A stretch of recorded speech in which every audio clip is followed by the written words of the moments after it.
Në ambientët e bibliotekës Gjergj Fishta në Lezhë u hap ekspozita me titullin Persekutimi komunist i hartuesve të alfabetit shqip dhe familjarëve të tyre.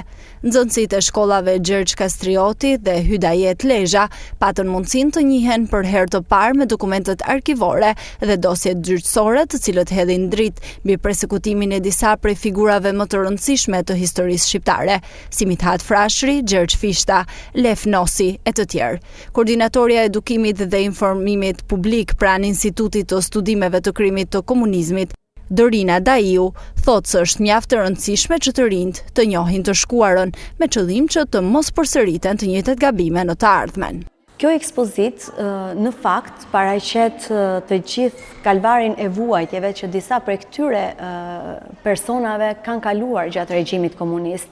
Ajo që unë dua të theksoj është që sistemi komunist nuk i përndoqi këta figura për faktin që ishin pjesëmarrës në Kongresin e Manastirit, por për faktin se në Shqipërinë asaj kohe zhvilloi një luftë tepër e ashpër politike.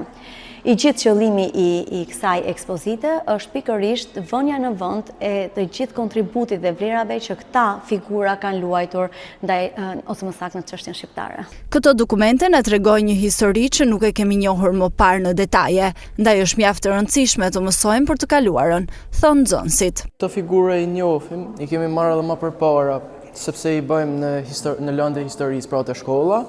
Por sot kemi marrë pak më informacion më detajuar për këto figura. Normalisht që ne duhet të informohemi më shumë me informacione rreth historisë shqiptare dhe gjithashtu me këtë na ndihmon dhe historia për gjithashtu edhe në gjuhë shqipe që ne flasim për veprat e këtyre dhe gjithashtu për kozin a Gjergj Fishtën dhe sigurisht që është një gjë shumë e mirë që ne të informohemi.